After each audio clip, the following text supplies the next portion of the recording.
लेकिन हमारे साथ प्रभुदास लीवर ग्रुप की चेयरपर्सन और एमडी अमीषा वोरा भी जुड़ गई हैं। अमीषा जी, गुड आफ्टरनून।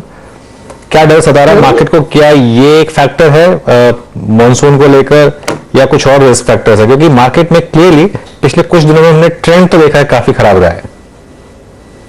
ब्रेथ भी खराब हो रही है, आई थिंक वॉल्यूम्स भी ड्राई हो रहे हैं, which are also added and real factors to watch the market. जैसे कि मार्केट को देखते हैं तो ये सभी फैक्टर्स को भी काफी इंपॉर्टेंस देते हैं जो जरा सेंटिमेंट इंडिकेट करते हैं। बट आई थिंक कि जैसे हमारा व्यू है कि ग्रेजुअली लिक्विडिटी कम हो रही है ग्लोबली और इंडिया से इसलिए भी कि उसको रुपी प्रोटेक्ट करना पड़ रहा है, एंड इंटरेस्ट रेट इतने बढ़ने के बावजूद जितना चाहिए इन्फ्लेशन पे कंट्रोल नहीं है। तो वो तो एक अंडरलाइंग फैक्टर है ही जो एसेट प्राइजेस, स्टॉक प्राइजेस और स्टॉक वैल्यूएशन के अगेंस्ट में है।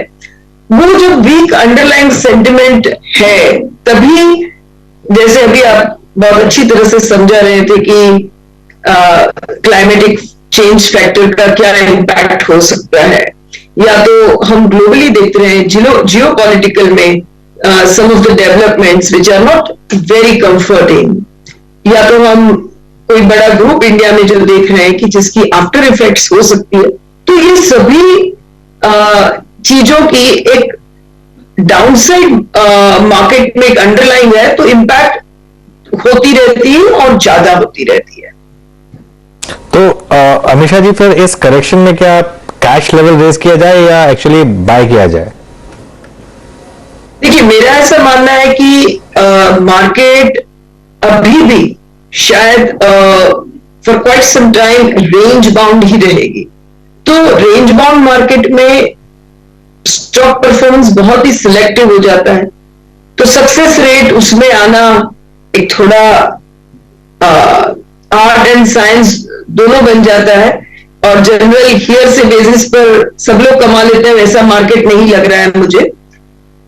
तो ये साल थोड़ा डाइवर्सिफिकेशन ऑफ एसेट्स ज्यादा अच्छा रहेगा। शायद हम भी बोल रहे थे, क्वाइट अ फ्यू अदर्स भी ऐसा बोल रहे हैं कि a basket of little bit which goes into fixed income, little bit which is into equities and a little into precious metal, a combination will help more, मतलब ज्यादा अच्छा रहेगा। और इक्विटीज में भी क्वालिटी पे एकदम फोकस रखना पड़ेगा। अच्छा मैम, आईटी और स्पेशली मिड कैप आईटी शायद अभी भी ख्याल से रिस्क रिवॉर्ड रेशियो के लिहाज से और in comparison to I think last years high अभी भी अच्छे प्राइस पे मिल रहा था, उसमें बड़ा थोड़ा मिड कैप आईटी में ज्यादा इंटरेस्ट दिखा रहा है। परसिस्टेंट, कोफोर्ज, एम्फेसिस, आपका टेक मैम आईटी पे क्या है और specially in mid cap IT में? देखिए, mid cap IT slightly better growth दिखा रहे हैं, पर्टिकुलरली जो नाम आपने लिए वो सब क्वालिटी नाम है, वो अच्छा ग्रोथ दिखा रहे हैं। पर ऐसा कोई वैल्यूएशन कंफर्ट ग्रेट नहीं है कि यहां से बड़ा पैसा बन सकता है। तो ये मार्केट में पर्टिकुलरली एक चीज मुझे लगता है याद रखना पड़ेगा कि जब मार्केट का अंडरलाइन थोड़ा भी सेंटिमेंट वीक होता है, जो मेरे हिसाब से रहेगा अभी भी, तो कहीं पर भी अर्निंग्स डाउनग्रेड और नेगेटिव सरप्राइज को मार्केट जोर से पनिश करेगा as compare to in a bullish trend. और जहां पर वैल्यूएशन का बहुत अच्छा क्वेश्चन नहीं है, वहां पर तो तकलीफ ज्यादा हो सकती है। तो हमारा ब्रॉडर व्यू अभी भी आईटी में न्यूट्रल है, हम ओवरवेट नहीं है। ये जो नाम बोले, वो आपने जो कोफोर्ज या परसिस्टेंट बोले, high quality name but high valuation game. तो हम अभी भी with in the portfolio large cap में ही Infosys, HCL Tech and TCS in that order ज्यादा कंफर्टेबल है।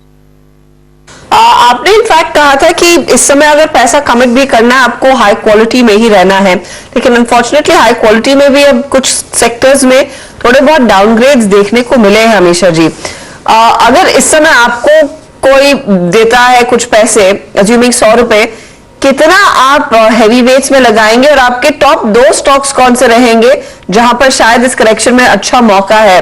पोजीशन लेने का? करेक्शन की डेप्थ ऑल्सो डिसाइड करती है कि कहां पर वैल्यू अच्छा क्रिएट हो रहा है in the quality.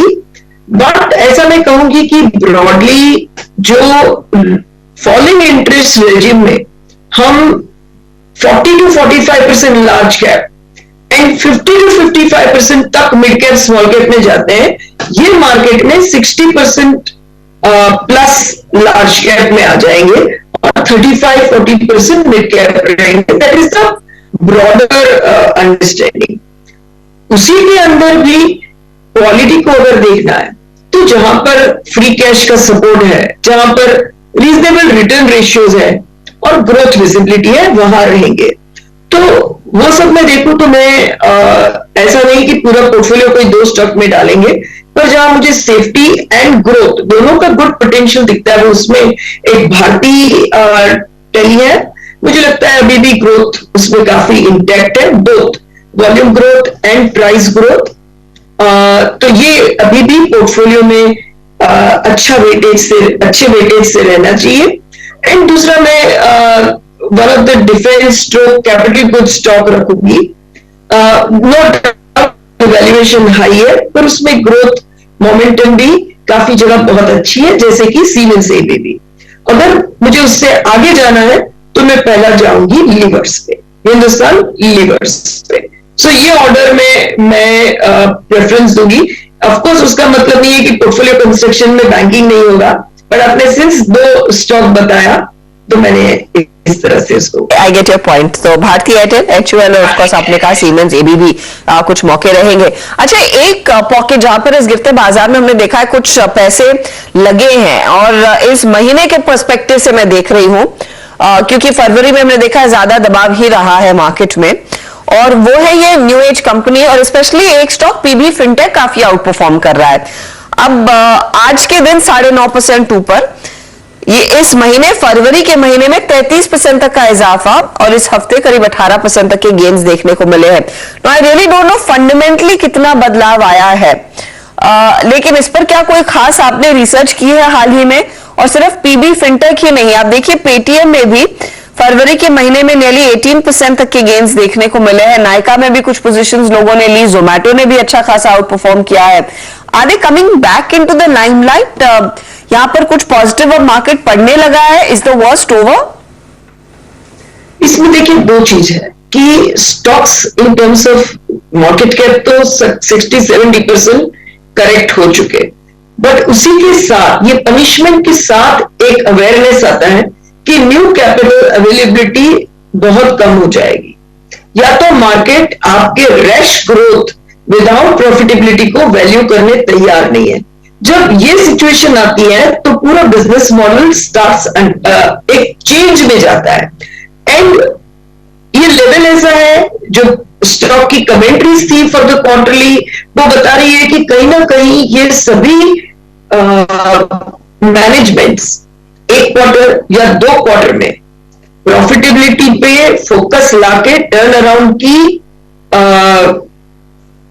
Expectation market में बिल्ड कर रही है। अब of course market has to watch them for next 2 quarters, but इसमें से बहुत से प्ले ऐसे हैं जिसका उनके सेगमेंट में मेजर मार्केट शेयर है। जोमेटो भी देखो तो it's a 2 player market. This market is not going to get ever die. This is going to grow only. तो एक लेवल ऐसा आएगा जब वो loss and market share gain से निकलकर स्टेबिलिटी एंड प्रॉफिटेबिलिटी पे जाएंगे। वो एक्सपेक्टेशन मार्केट में थोड़ा बिल्ड हो रहा है। जाने के बाद तो इनका लंबा इनिंग्स चालू होगा, पर मुझे लगता है कि ये एक्सपेक्टेशन पे डाउनसाइड रिस्ट्रिक्ट हो चुकी है।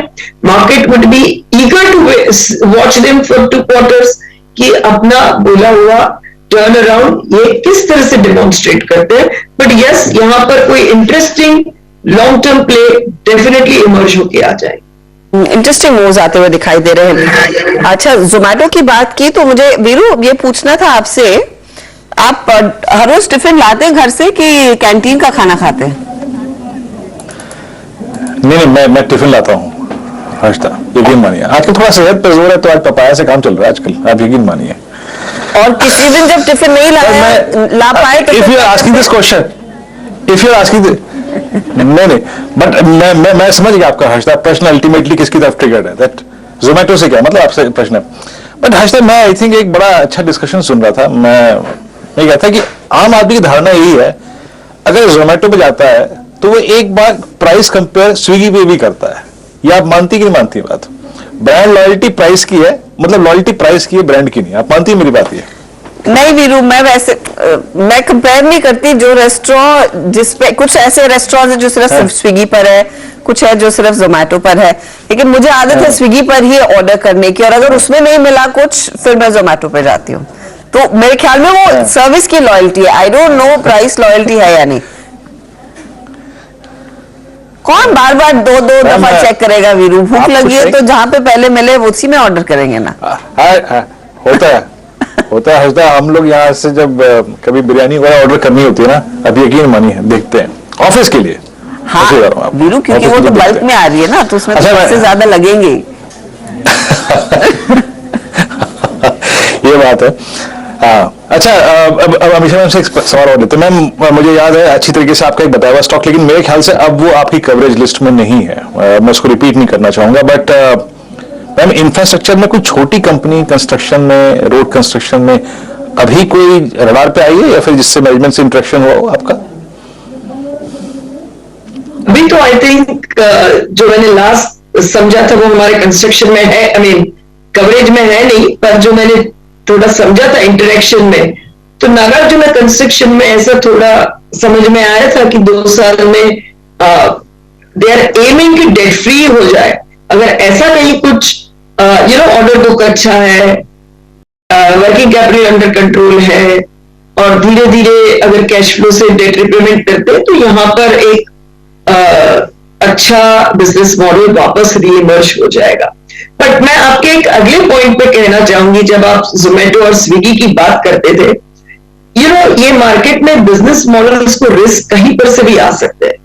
पहले जब डोमिनोज था, आज से 5-6 साल पहले, तो हम लोग अगर कुछ भी ऑर्डर करना था तो first preference was ordering a pizza.